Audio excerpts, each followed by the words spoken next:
തിരുവചനം തിരുവചനം. ഈശോയിൽ ഏറ്റവും പ്രിയപ്പെട്ടവരെ, അപ്പസ്തോല പ്രവർത്തനം 13-ാമത്തെ അധ്യായം 52-ാമത്തെ വചനമാണ് നമ്മുടെ ചിന്താ വിഷയം. ശിഷ്യന്മാർ ആനന്ദത്താലും പരിശുദ്ധാത്മാവിനാലും നിറഞ്ഞവരായി.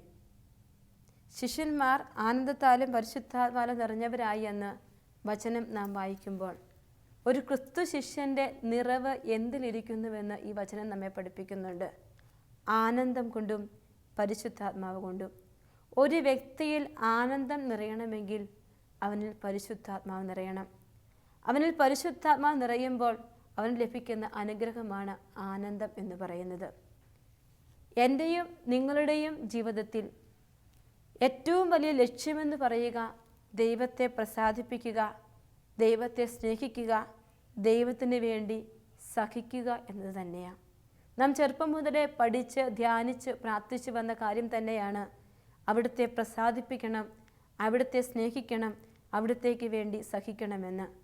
എൻ്റെ ദൈവത്തെ പ്രസാദിപ്പിക്കുമ്പോൾ ദൈവം കൂടെ വസിക്കുന്ന ഒരാനന്ദം എനിക്ക് കിട്ടും.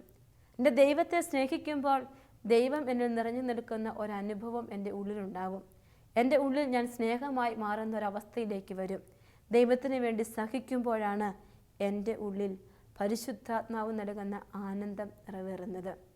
മറ്റെല്ലാം നമുക്ക് ഒരുപക്ഷെ ചെയ്യാൻ പറ്റും. ബലിയർപ്പിച്ചും സ്നേഹിച്ചും കൂടെ നടന്നും പ്രാർത്ഥിച്ചും ഒക്കെ നമുക്ക് ചെയ്യാൻ പറ്റും. അവിടുത്തെ സ്നേഹിക്കുന്നതെന്ന് ആവർത്തിച്ച് പറയാൻ പറ്റും. കർത്താവിന് വേണ്ടി സമയം ചെലവഴിക്കാൻ പറ്റും. അവിടെയും ഒരാനന്ദമുണ്ടാകും. യഥാർത്ഥമായ ആനന്ദം, പരിശുദ്ധാത്മാവിൽ എനിക്ക് ആനന്ദം ലഭിക്കുക എൻ്റെ കർത്താവിന് വേണ്ടി ഞാൻ സഹിക്കുമ്പോഴാണ്. സങ്കീർത്തന പുസ്തകത്തിൽ സങ്കീർത്തകൻ ഒരു പ്രാർത്ഥന ദൈവത്തോട് പറയും. എങ്ങനെയാണ് സങ്കീർത്തകന് ഈ ആനന്ദം ലഭിച്ചത് എന്ന് സങ്കീർത്തന പുസ്തകം 73:25 അദ്ദേഹത്തിൻ്റെ പ്രാർത്ഥനയിൽ നമുക്ക് വ്യക്തമാണ്. സ്വർഗത്തിൽ അങ്ങല്ലാതെ ആരാണ് എനിക്കുള്ളത്? ഭൂമിയിലും അങ്ങേ അല്ലാതെ മറ്റാരെയും ഞാൻ ആഗ്രഹിക്കുന്നില്ല. ദാവീദ് രാജാവ് ദൈവത്തോട് പറയുകയാണ്, സ്വർഗത്തിൽ അങ്ങല്ലാതെ ആരാണ് എനിക്കുള്ളത്? ഭൂമിയിലും അങ്ങേ അല്ലാതെ മറ്റാരെയും ഞാൻ ആഗ്രഹിക്കുന്നില്ല എന്ന് കേൾക്കുമ്പോൾ നമുക്ക് ചിന്തിക്കാൻ പറ്റും. അനേകം ഭാര്യമാരും ഉപനാരികളുമുള്ള ദാവീദ് രാജാവ്, സമ്പത്തും സ്ഥാനമാനങ്ങളും ഒരുപാടുള്ള ദാവീദ് രാജാവ് ദൈവസന്നിധിയിൽ പോയി നിന്നിട്ട് പറയുകയാണ്, സ്വർഗത്തിൽ അങ്ങല്ലാതെ മറ്റാരാണ് എനിക്കുള്ളത്? ഭൂമിയിൽ അങ്ങേയല്ലാതെ മറ്റാരെയും ഞാൻ ആഗ്രഹിക്കുന്നില്ല എന്ന്. ഇങ്ങനെ ദൈവത്തോട് പ്രാർത്ഥിക്കുന്ന ഒരു വ്യക്തിയിലാണ് പരിശുദ്ധാത്മാവും ആനന്ദവും നിറയപ്പെടുന്നതെന്ന് വചനം നമ്മെ പഠിപ്പിക്കുന്നുണ്ട്. പന്തക്കുസ്ത അനുഭവത്തിന് മുമ്പ് ശിഷ്യന്മാർ ഒത്തിരി നിരാശയിലും സങ്കടത്തിലുമായിരുന്നു.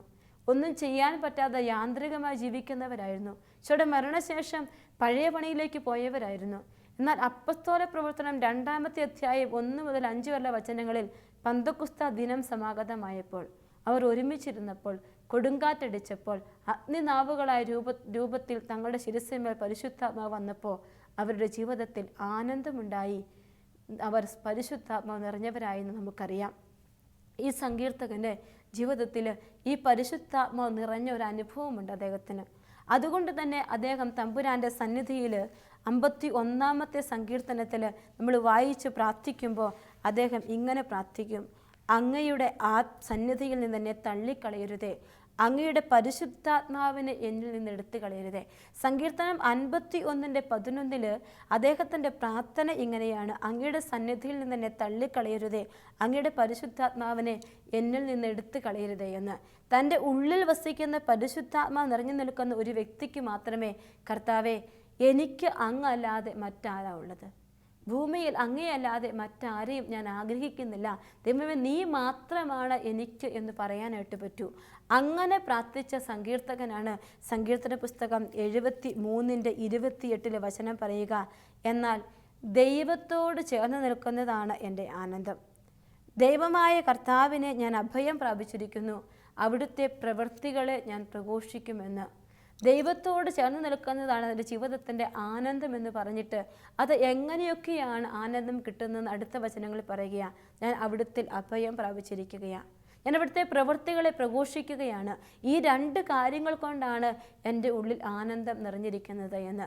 ശിഷ്യന്മാരുടെ ജീവിതം അപ്പോസ്തല പ്രവർത്തനം 13:52 ശിഷ്യന്മാർ പരിശുദ്ധാത്മാവിനാലും ആനന്ദത്താൽ നിറഞ്ഞവരായി എന്ന് പറയുമ്പോൾ കർത്താവിൽ അഭയം പ്രാപിച്ച് കർത്താവിനെ പ്രഘോഷിച്ചപ്പോൾ അവർക്ക് കിട്ടിയ വലിയൊരു അനുഗ്രഹമാണ് ആ വചനം 13:52. ഇത് തന്നെ സങ്കീർത്തകന്റെ ജീവിതത്തിൽ നാം കാണും. സങ്കീർത്തനം 51:11 പരിശുദ്ധാത്മാൻ എടുത്തുകളയരുതേ എന്ന് പ്രാർത്ഥിക്കുന്ന സങ്കീർത്തകൻ 73:25 കർത്താവെ നീയല്ലാതെ മറ്റാരും എനിക്കില്ലെന്ന് പറഞ്ഞിട്ട് പറയും, കർത്താവെ അങ്ങയോട് ചേർന്നിരിക്കുന്നതാണ് എൻ്റെ ആനന്ദം, അങ്ങിൽ ഞാൻ അഭയം പ്രാപിച്ചിരിക്കുന്നു, അങ്ങയുടെ പ്രവൃത്തികൾ ഞാൻ പ്രഘോഷിക്കുമെന്ന്. ക്രിസ്തു ശിഷ്യൻ്റെ ഏറ്റവും വലിയ അനുഗ്രഹമാണ് പരിശുദ്ധാത്മാവ് കൊണ്ടും ആനന്ദം കൊണ്ടും നിറഞ്ഞവരായി മാറുക എന്ന്. ദാവീദ് രാജാവിൻ്റെ ജീവിതത്തിൽ ഇത് സംഭവിച്ചുവെങ്കിൽ നമ്മുടെ ജീവിതത്തിലും ഇത് തന്നെ സംഭവിക്കണം.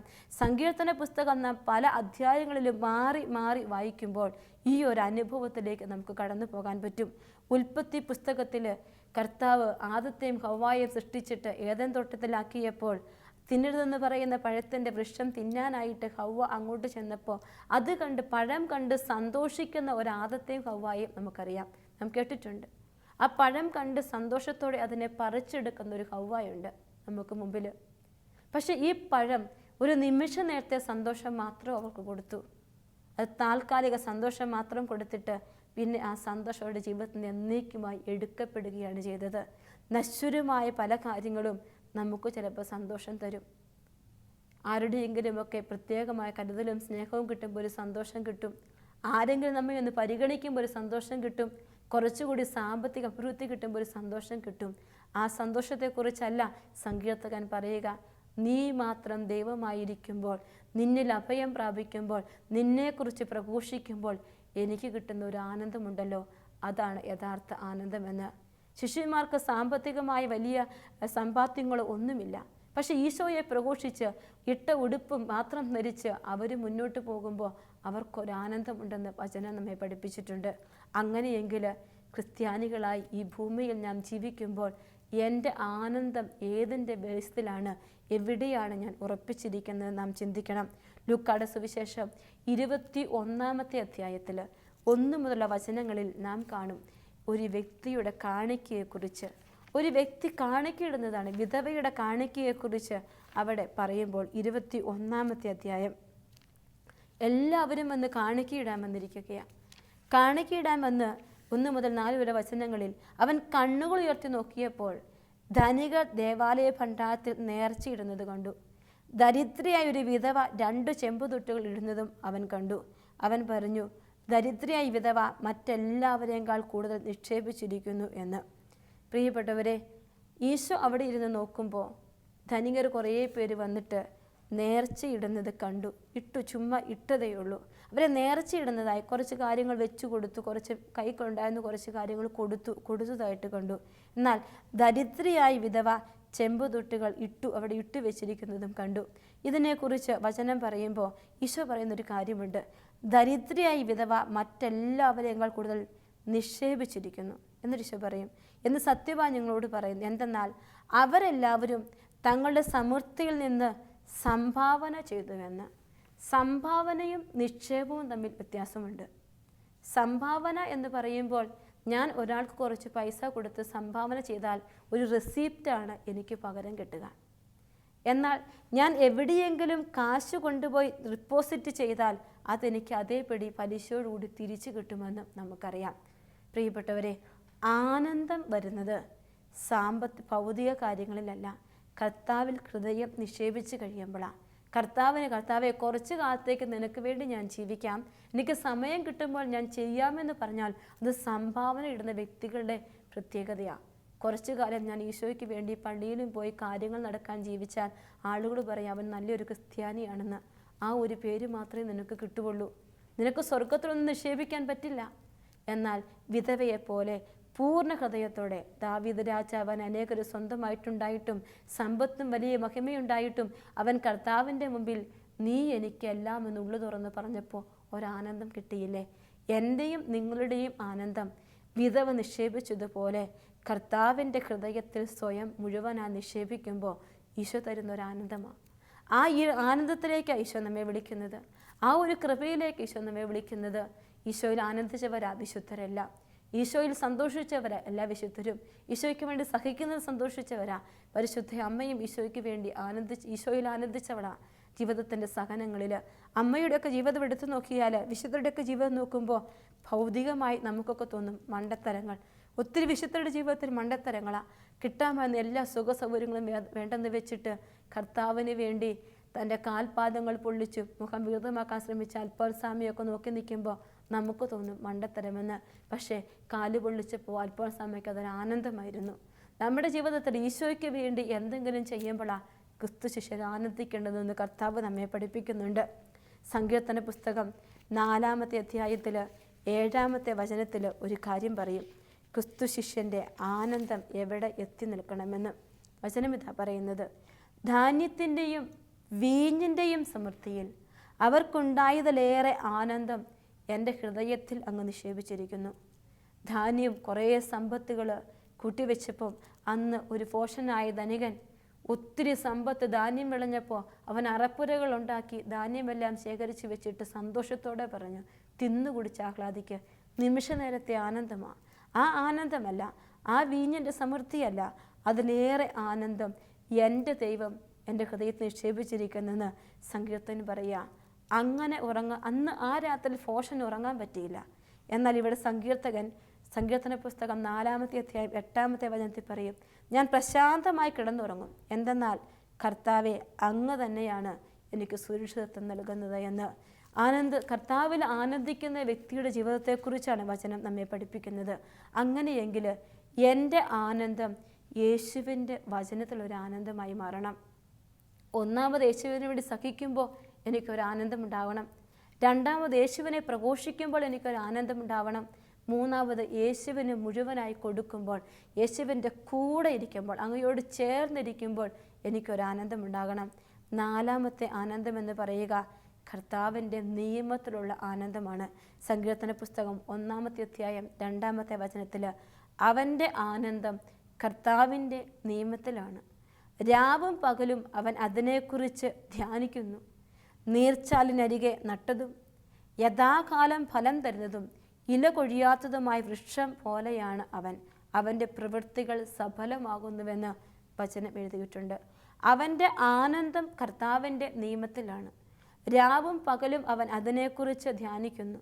നീർച്ചാലിനരികെ നട്ടതും യഥാകാലം ഫലം തരുന്നതും ഇല കൊഴിയാത്തവൻ വൃക്ഷം പോലെയാണ് അവനെന്ന് വചനം പറയുന്നു. അടുത്ത വചനം, അവൻ്റെ പ്രവൃത്തികൾ സഫലമാകുന്നെന്ന്. പ്രിയപ്പെട്ടവരെ, ജീവിതത്തിൽ ഒരുപാട് പ്രശ്നങ്ങളുണ്ടാവും, ആവശ്യങ്ങളുണ്ടാവും. കർത്താവെ, എത്ര പ്രാർത്ഥിച്ചിട്ടും നീ എന്തേ എനിക്കൊരു ഉത്തരം തരാത്തെ? എനിക്ക് സന്തോഷിക്കാൻ വിധിച്ചിട്ടില്ലേ എന്ന് ചോദിക്കുന്ന ഒത്തിരി പേരുണ്ട്. ജീവിതത്തിൽ സന്തോഷം എന്തെന്ന് ഞാൻ അറിഞ്ഞിട്ടില്ലെന്ന് പറയുന്ന ഒത്തിരി പേരുണ്ട്. അവരോട് സങ്കീർത്തനം 1-ാമത്തെ അധ്യായം 2-3 വചനങ്ങളിൽ പറയുക, രാവും പകലും കർത്താവിൻ്റെ നിയമത്തെക്കുറിച്ച് ചിന്തിച്ച് അവൻ്റെ നിയമത്തിൽ നീ ആനന്ദിക്കാൻ തുടങ്ങുമ്പോൾ നിന്റെ ജീവിതം ആറ്റുതീർത്തട്ട വൃക്ഷം പോലെയാകും. നിന്റെ പ്രവൃത്തികൾ ഫലമണിയും. എവിടെയാണ് എനിക്ക് സങ്കടങ്ങൾ കുന്നുകൂടിയത്? ദുഃഖങ്ങൾ മാത്രമാണ് ഈ യാത്രയിൽ ചോദിക്കുന്നവരോട് ഈശോ പറയുക, കർത്താവിൻ്റെ നിയമത്തെക്കുറിച്ച് ആനന്ദിക്കാൻ തുടങ്ങുക, കർത്താവിൻ്റെ വചനത്തെക്കുറിച്ച് ധ്യാനിക്കാൻ തുടങ്ങുക. അവിടെ ഈശോ നമുക്ക് വലിയ കൃപകൾ വെച്ചിട്ടുണ്ടെന്ന്. വീണ്ടും കർത്താവിൻ്റെ വചനത്തിലാണ് നമ്മുടെ ആനന്ദം എന്ന് പറയുമ്പോൾ സങ്കീർത്തകൻ അതിനെക്കുറിച്ച് വ്യക്തമായി വെളിപ്പെടുത്തുക. സങ്കീർത്തന പുസ്തകം 16-ാമത്തെ അധ്യായം 11-ാമത്തെ വചനത്തിൽ ഇങ്ങനെ വായിക്കും, അങ്ങ് എനിക്ക് ജീവൻ്റെ മാർഗം കാണിച്ചു തന്നു. അങ്ങയുടെ സന്നിധിയിൽ ആനന്ദത്തിൻ്റെ പൂർണ്ണതയുണ്ട്. അങ്ങയുടെ വലതു കൈയിൽ ശാശ്വതമായ സന്തോഷമുണ്ടെന്ന്. ആനന്ദം പൂർണ്ണമായി ലഭിക്കുക ദൈവസന്നിധിയിലാണ്. ഈ ദൈവത്തിൻ്റെ കൈകളിൽ ശാശ്വതമായ ഒളിമങ്ങാത്ത സന്തോഷമുണ്ടെന്ന് വചനം നമ്മെ പഠിപ്പിക്കുന്നുണ്ട്. കർത്താവിൻ്റെ വചനത്തിൽ നാം ആനന്ദിക്കാൻ തുടങ്ങുമ്പോൾ, കർത്താവിൻ്റെ വചനത്തിൽ നാം ജീവിക്കാൻ തുടങ്ങുമ്പോൾ ഈശോ നമ്മോട് സംസാരിക്കാൻ തുടങ്ങും. സങ്കീർത്തനം 119-ന്റെ 162 ഒരു വചനം പറയുന്നത് ഇങ്ങനെയാ, വലിയ കൊള്ള മുതൽ ലഭിച്ചവനെ പോലെ ഞാൻ അങ്ങയുടെ വചനത്തിൽ ആനന്ദിക്കുന്നു. വലിയ കൊള്ള മുതൽ ലഭിച്ചതുപോലെ ഞാൻ അങ്ങയുടെ വചനത്തിൽ ആനന്ദിക്കുന്നു. ഈ വചനം ആനന്ദിക്കാൻ തുടങ്ങുമ്പോൾ, വചനം സ്വന്തമാക്കാൻ തുടങ്ങുമ്പോൾ ഓരോ വ്യക്തിയുടെയും ജീവിതത്തിൽ വലിയ മാറ്റങ്ങൾ ഉണ്ടാവുകയാണ്. പെട്ടെന്നൊരു ചേഞ്ച് വരും. വചനം ആനന്ദിച്ചു തുടങ്ങുമ്പോൾ, വചനം പഠിച്ചു തുടങ്ങുമ്പോൾ, വചനം ധ്യാനിച്ചു തുടങ്ങുമ്പോൾ ഈ വ്യക്തികളിൽ വലിയൊരു മാറ്റം, ഒരു ചേഞ്ച്, ഒത്തിരി പേരുടെ ജീവിതത്തിൽ ഈ ചേഞ്ച് നമുക്ക് കാണാനായിട്ട് പറ്റും. എത്രയോ വ്യക്തികളിലാണ് സങ്കടങ്ങളും ഭാരങ്ങളും ഒക്കെയായി കടന്നു പോകുന്ന ജീവിതങ്ങളിൽ കർത്താവ് ഇടപെടുന്നത് കണ്ടത്. ഞാനൊരു സാക്ഷ്യം കേട്ടത് എൻ്റെ ഓർമ്മയിൽ ഇപ്പോൾ ഇങ്ങനെ കടന്നു വരികയാണ്. ഈശോയുടെ വചനം എല്ലാ ദിവസവും ആവർത്തിച്ച് വായിക്കുന്ന ഒരു വ്യക്തിയാണ്. കർത്താവിൻ്റെ വചനം 3 മാസം അരമണിക്കൂർ വെച്ച് അടുപ്പിച്ച് വായിച്ച ഏത് ഉത്തിഷ്ട കാര്യവും ഈശോ സാധിച്ചു തരുമെന്ന് ഒരു ടോക്ക് കേട്ടിട്ട് ഒരു ചേച്ചി ഇങ്ങനെ വചനം വായിച്ച് ധ്യാനിക്കാൻ തുടങ്ങി. ചേച്ചി വലിയ ഒരു വ്യക്തിയാണ്, നല്ല കുടുംബ പാരമ്പര്യമുള്ള പ്രാർത്ഥനയുള്ള വ്യക്തി. അമേരിക്കയിലാണ്. ചേച്ചിക്ക് ഏക മകനാണുള്ളത്. അപ്പോൾ ഈ മോന് 22-23 വയസ്സായി, അവൻ അവിടെ ജോലിയിലാണ്. അപ്പോൾ ചേച്ചി ഓർത്തു, 3 മാസക്കാലം അടുപ്പിച്ച് വചനമൊക്കെ വായിച്ച് ഈ കർത്താവിൻ്റെ വചനം വായിച്ച് ധ്യാനിച്ചിട്ട് എൻ്റെ മോന് ഒരു വിവാഹം ആലോചിക്കാം. വിവാഹം ആലോചിച്ച് കർത്താവ് ഒരു നല്ല ജീവിത പങ്കാളിയെ തരും. അതാണ് ചേച്ചിയുടെ നിയോഗം. വേറൊരു നിയോഗങ്ങളില്ല. ആവശ്യത്തിന് എല്ലാ കൂട്ടങ്ങളുമുണ്ട്. അങ്ങനെ പ്രാർത്ഥിച്ച് ചേച്ചി നാട്ടിൽ വന്നപ്പോഴും എല്ലാം ബൈബിളും കൊണ്ടുവന്ന് വചനവായന മുടക്കാതെ കർത്താവിൻ്റെ വചനം ഇങ്ങനെ വായിച്ച് ധ്യാനിക്കാൻ അത് ഹരമായി മാറി ചേച്ചിക്ക്. കർത്താവിൻ്റെ വചനം വായിച്ചാൽ ഉറങ്ങാൻ പറ്റാത്തൊരവസ്ഥ. പക്ഷെ വചന വായന തീരുന്ന 3 മാസം പൂർത്തിയാകാതെ 5-ാം ദിവസം ചേച്ചിയുടെ മോൻ ഒരു ആക്സിഡൻറ്റിൽ എന്നേക്കുമായി ലോകത്തോട് വിട പറയുകയാണ്, മരിക്കുകയാണ്. ചേച്ചിക്ക് എന്ത് ചെയ്യണമെന്നറിയില്ല. ചേച്ചിയുടെ വിശ്വാസം എവിടെ? ആളുകൾ ചേച്ചിയെ നോക്കി പൊട്ടിച്ചിരിക്കും. ചേച്ചി അതിൻ്റെ അകത്ത് ഇങ്ങനെ എഴുതിയിട്ടുണ്ട്, കർത്താവേ, സഹനങ്ങളിലൂടെ ഞാൻ കടന്നു പോയപ്പോൾ എൻ്റെ വിശ്വാസം ഞാൻ കാത്തു സൂക്ഷിച്ചു എന്ന വചനഭാഗമാണ് ആ സമയം ഞാൻ വായിച്ചു കൊണ്ടിരുന്നത്. അതുകൊണ്ട് ഞാൻ ഇതിനെ ഓർത്ത് പതറില്ല. നന്നായി എൻ്റെ മോൻ്റെ ആത്മാവിനുവേണ്ടി പ്രാർത്ഥിക്കാൻ, ഈ ഒരു സഹനത്തെ സ്വീകരിക്കാൻ കർത്താവിൻ്റെ വചനം എനിക്ക് ശക്തി പകർന്നെന്ന് ചേച്ചി സ്വന്തം കൈപ്പടയിൽ എഴുതിയ ഒരു ലെറ്റർ ഞാൻ വായിക്കാനിടയായി.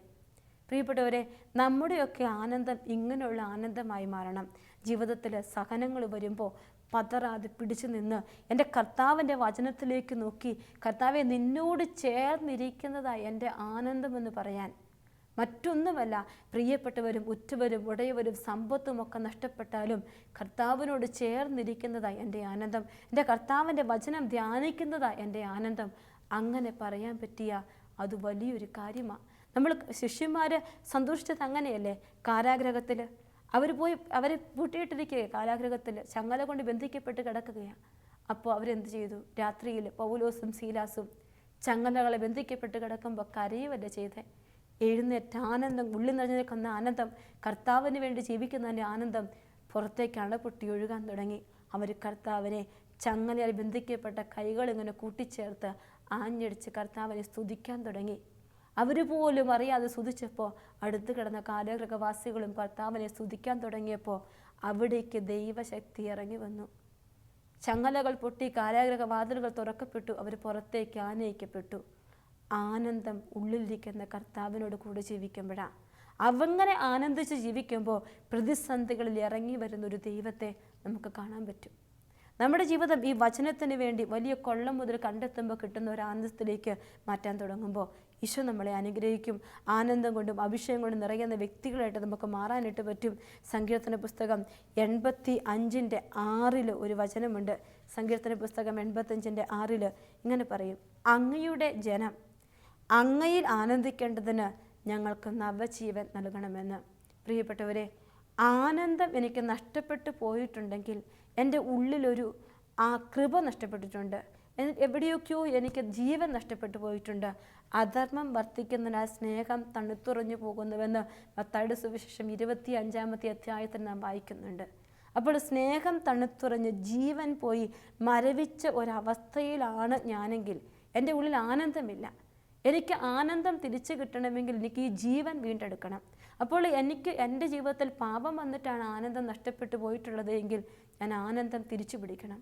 വചനം വായിക്കാൻ പറ്റാത്തൊരവസ്ഥയിൽ ആനന്ദം നഷ്ടപ്പെട്ടു പോയെങ്കിൽ ഞാൻ വചനം വായിച്ച് തിരിച്ചു പിടിക്കണം. കർത്താവിനോട് കൂടെ ഇരിക്കാൻ പ്രാർത്ഥനയിലുണ്ടായിരുന്ന ഒരു ആനന്ദം എനിക്കിപ്പോൾ ഇല്ലെങ്കിൽ കുറവ് വന്നോ, ഞാൻ തിരിച്ചു പോകണം. ആ ഒരു അനുഭവത്തിലേക്ക് ഇന്ന് ക്രിസ്ത്യാനി ജീവിക്കുന്ന ഈ കാലഘട്ടത്തിൽ അവന് ഇനിയുള്ള യാത്രയിൽ മുന്നോട്ട് ജീവിക്കണമെങ്കിൽ നിശ്ചയമായും യേശുവിൻ്റെ ആനന്ദം ഉള്ളിൽ നിറയണം. അല്ലെങ്കിൽ ഈ കാലഘട്ടത്തിൽ വിശ്വാസികൾ എഴുന്നേറ്റ് നിൽക്കുക വളരെ പ്രയാസമാണ്. ഒത്തിരിയേറെ മതമർദ്ദനത്തിലും പീഡനത്തിലും ഒക്കെ കടന്നു പോകുമ്പോൾ ഈ ഉള്ളിൽ ആനന്ദം നിറഞ്ഞിട്ടില്ലെങ്കിൽ എനിക്ക് ഒന്നും ചെയ്യാനായിട്ട് പറ്റത്തില്ല. യോഹന്നാൻ്റെ സുവിശേഷം 15-ാമത്തെ അധ്യായത്തിൽ 11-ാമത്തെ വചനത്തിൽ നമ്മൾ വായിക്കും, കർത്താവ് ശിഷ്യരോട് സംസാരിച്ചു മുന്തിരിവള്ളിയെക്കുറിച്ചും ഒക്കെ പറഞ്ഞു വെച്ചിട്ട് അവിടുന്ന് അവരോട് പറയും. 11-ാമത്തെ വചനം, ഇത് ഞാൻ നിങ്ങളോട് പറഞ്ഞത് എൻ്റെ സന്തോഷം നിങ്ങൾ കുടികൊള്ളാനും നിങ്ങളുടെ സന്തോഷം പൂർണ്ണമാകാനും വേണ്ടിയാണെന്ന്. ഈശോ പറയുക, നിങ്ങൾ മുന്തിരിച്ചെടിയാണ്, ശാഖകളാണ്, നിങ്ങൾ എന്നിൽ വസിക്കുന്നെങ്കിൽ നിങ്ങൾക്ക് ഇഷ്ടമുള്ളത് ചോദിക്കാം എന്നൊക്കെ പറഞ്ഞ് ഒത്തിരി കാര്യങ്ങൾ ഈശോ അവരെ പറഞ്ഞ് പഠിപ്പിച്ച് വെച്ചിട്ട് 11-ാമത്തെ വചനത്തിൽ ഈശോ പറയുക, എന്തിനാ ഇതൊക്കെ പറഞ്ഞേ? മുന്തിരിച്ചെടിയെ ഞാൻ വെട്ടിയൊരുക്കും, കൂടുതൽ കായ്ക്കാനായിട്ട് ഇനിയും സഹനങ്ങളോട് കൊണ്ടുപോകും എന്നല്ലേ ഈശോ അവരോട് പറയുകയാണ്. എന്നോട് ചേർന്ന് നൽകി ഫലം പുറപ്പെടുവിക്കാൻ പറ്റില്ലെന്നെല്ലാം ഈശോ പറഞ്ഞു വെച്ചിട്ട് എന്നിൽ വസിക്ക് ഒത്തിരി ഫലമുണ്ടാകുമെന്നെല്ലാം വഴികളെല്ലാം ഈശോ അവർക്ക് പറഞ്ഞു കൊടുത്തു. പിതാവിൻ്റെ കൽപ്പനകൾ പാലിക്കണം. 15-ാമത്തെ അധ്യായം 10-ാമത്തെ വചനത്തെ പറയുക, ഞാൻ എൻ്റെ പിതാവിൻ്റെ കൽപ്പനകൾ പാലിച്ച് അവിടുത്തെ സ്നേഹത്തിൽ നിലനിൽക്കുന്നപ്പോൾ നിങ്ങൾ എൻ്റെ കൽപ്പനകൾ പാലിച്ചാൽ എൻ്റെ സ്നേഹത്തിൽ നിലനിൽക്കും. അങ്ങനെ അതേപടി വചനം പാലിച്ചു കഴിഞ്ഞാൽ എന്ത് സംഭവിക്കുമെന്നാണ് ഈശോ പറഞ്ഞിരിക്കുന്നത്. 15-11, ഇത് ഞാൻ നിങ്ങളോട് പറഞ്ഞത് എൻ്റെ സന്തോഷം നിങ്ങൾ കുടികൊള്ളണം, നിങ്ങളുടെ സന്തോഷം പൂർണ്ണമാകണം. ഇതാണ് എൻ്റെ കൽപ്പന, ഞാൻ നിങ്ങളെ സ്നേഹിച്ചതുപോലെ നിങ്ങളും പരസ്പരം സ്നേഹിക്കണമെന്ന്. പ്രിയപ്പെട്ടവരെ, വചനത്തിലുള്ള ആനന്ദത്തെക്കുറിച്ച് സങ്കീർത്തകൻ പറയുമ്പോൾ ഈശോ ഇവിടെ നമ്മോട് പറയുകയാണ്, കർത്താവിൻ്റെ വചനം പാലിക്കുമ്പോൾ മറ്റൊരു ആനന്ദം നിനക്കുണ്ടാകും. നിൻ്റെ ആനന്ദം പൂർണ്ണമായി മാറുന്നത് അവിടെയാണ്. നമ്മൾ പതറിപ്പോകാതിരിക്കാൻ ദൈവം കൂടെ നിൽക്കുന്നെന്ന് വചനത്തിലെ സങ്കീർത്തകൻ പറയാറുണ്ട്. ഈ കർത്താവിൻ്റെ ആനന്ദം നമ്മുടെ ജീവിതത്തിൽ വരാൻ നമ്മൾ പഠിക്കണം. ജെറമ്യ പ്രവാചകന് വചനം വലിയൊരു ഹരമായിരുന്നു. ജെറമ്യ പ്രവാചകൻ ദൈവത്തിൻ്റെ വചനം ഭക്ഷിക്കാൻ തുടങ്ങി. ദൈവത്തിൻ്റെ വചനം ആവോളം ഭക്ഷിക്കും. 15-ാമത്തെ അധ്യായം 16-ാമത്തെ വചനത്തിൽ ഇങ്ങനെയാണ് പറയുന്നത്, അങ്ങയുടെ വചനം കണ്ടെത്തിയപ്പോൾ ഞാൻ അവ ഭക്ഷിച്ചു, അവ എനിക്ക് ആനന്ദ അമൃതമായി, എൻ്റെ ഹൃദയത്തിന് സന്തോഷവും. എന്തെന്നാൽ സൈന്യങ്ങളുടെ ദൈവമായ കർത്താവെ, ഞാൻ അങ്ങയുടെ നാമമാണല്ലോ വഹിക്കുന്നത്. ഒരു ക്രിസ്ത്യാനി അടിവരയിട്ട് പ്രാർത്ഥിക്കേണ്ടതും പഠിക്കേണ്ടതുമായ വചനമാണിത്. കാരണം സൈന്യങ്ങളുടെ ദൈവമായ കർത്താവിൻ്റെ നാമം വഹിക്കുന്നവരാണ് ഓരോ ക്രിസ്ത്യാനികളും. അങ്ങനെയെങ്കിൽ ആ വചനം കണ്ടെത്തി നീ ഭക്ഷിക്കുമ്പോൾ നിനക്കത് ആനന്ദ അമൃതമായി മാറണം. നിന്റെ ഹൃദയത്തിന് സന്തോഷം നൽകുന്നതായി മാറണം. ഇത് രണ്ടും നിന്റെ ജീവിതത്തിൽ നടക്കണം. ശിഷ്യന്മാർ ആനന്ദം കൊണ്ടും പരിശുദ്ധാത്മ കൊണ്ടും നിറഞ്ഞെന്ന് അപ്പോസ്തല പ്രവർത്തനം 13:52 നടന്നത് നിന്റെയും എൻ്റെയും ജീവിതത്തിൽ കർത്താവിൻ്റെ നാമം വഹിക്കാൻ നമ്മുടെ ജീവിതത്തിൽ സംഭവിക്കണമെങ്കിൽ വചനം ഭക്ഷിക്കണം, കർത്താവിൻ്റെ കൂടെ ഇരിക്കണം, കർത്താവിനോടൊപ്പം സഞ്ചരിക്കാൻ തുടങ്ങണം. അങ്ങനെ വചനം ഭക്ഷിച്ച് കർത്താവിൻ്റെ കൂടെ ഇരിക്കുമ്പോൾ ഈ പരിശുദ്ധാത്മാവിൻ്റെ ആനന്ദം നമ്മിലേക്ക് വരും. തീ പിടിച്ച ഒത്തിരി മനുഷ്യരെ നമ്മൾ കാണും വിശുദ്ധ ഗ്രന്ഥത്തിൽ. കർത്താവിൻ്റെ തീ പിടിച്ച മനുഷ്യരാണ്, പരിശുദ്ധാത്മാവിൻ്റെ അഗ്നി കത്തിപ്പെട്ട മനുഷ്യരാണ്. ആ കത്തിപ്പെട്ട അഗ്നി ഹൃദയത്തിൽ സ്വീകരിച്ചിട്ട് ഈശോയ്ക്ക് വേണ്ടി ഓടിയ ഒരുപാട് വ്യക്തികളെ നാം കാണും. ജോഷുവ ഭയങ്കരമായ ദൈവശക്തി നിറഞ്ഞ വ്യക്തിയാണ്. സാവൂളിനെ തിരഞ്ഞെടുക്കുമ്പോൾ ഒരു വചനം പറയും. ആ വചനം ഇങ്ങനെയാ, 1 സാമുവേലിന്റെ പുസ്തകം 10-ാമത്തെ അധ്യായം 6-ാമത്തെ വചനം, അപ്പോൾ കർത്താവിൻ്റെ ആത്മാവ് ശക്തിയായി നിന്നിൽ ആവസിക്കും, നീയും അവരോടൊത്ത് പ്രവചിക്കാൻ തുടങ്ങും, മറ്റൊരു മനുഷ്യനായി നീ മാറുമെന്ന്. പ്രിയപ്പെട്ടവരെ, മറ്റൊരു മനുഷ്യനായി എന്നെയും നിങ്ങളെയും മാറ്റുക ഈ ആനന്ദവും പരിശുദ്ധാത്മാവുക. പരിശുദ്ധാത്മ നൽകുന്ന ആനന്ദവും പരിശുദ്ധാത്മാവിൽ ആനന്ദിക്കുന്ന ഒരവസ്ഥയുമായി ഓരോ ക്രിസ്തു ശിഷ്യനും മാറിയാൽ നാം മറ്റൊരു വ്യക്തിയായി മാറും. അതിന് പ്രാർത്ഥിക്കണം, കർത്താവെ, ആനന്ദത്തിൻ്റെ പൂർണ്ണത എന്നിലേക്ക് നൽകാൻ നിൻ്റെ പരിശുദ്ധാത്മാവിനെ എനിക്ക് തരണം. നിൻ്റെ പരിശുദ്ധാത്മാവിൽ ആനന്ദിക്കാൻ എന്നെ പഠിപ്പിക്കണം. അതിനുള്ള കൃപ കർത്താവിനോട് ചോദിക്കാം. കണ്ണുകളടച്ച് കരങ്ങൾ കൂട്ടിപ്പിടിച്ച് പ്രാർത്ഥിക്കാം. നല്ല ഈശോയെ, ഞങ്ങളുടെ ജീവിതത്തിൽ നിന്നോട് ചേർന്നിരിക്കുന്ന ഒരു ആനന്ദത്തിലേക്ക്, നിന്നിൽ ആശ്രയിക്കുമ്പോൾ കിട്ടുന്ന ഒരു ആനന്ദത്തിലേക്ക്, നിൻ്റെ വചനം വായിക്കുമ്പോഴും ഭക്ഷിക്കുമ്പോഴും കിട്ടുന്ന ഒരു ആനന്ദത്തിലേക്ക് മാറി നിൻ്റെ ഒപ്പം ചരിക്കാൻ, യഥാർത്ഥ ക്രിസ്ത്യാനിയായി ജീവിക്കാൻ, അങ്ങയുടെ നാമം വഹിക്കുന്നവരായി മാറാൻ ഞങ്ങളെ പഠിപ്പിക്കണേ എന്ന് പ്രാർത്ഥിക്കുന്നു. ഈശോയെ, എല്ലാ സ്തുതിയും ആരാധനയും കൃപയും എല്ലാം നിൻ്റേത് മാത്രമാണ്. നിൻ്റെ ദാനങ്ങൾ ഞങ്ങളിൽ വർഷിച്ച് പരിശുദ്ധാത്മാവിനാൽ ഞങ്ങളെ സമ്പന്നരാക്കണമേ എന്ന് പ്രാർത്ഥിക്കുന്നു. നിത്യം പിതാവും പുത്രനും പരിശുദ്ധാത്മാവുമായ സർവേശ്വര. ആമേൻ.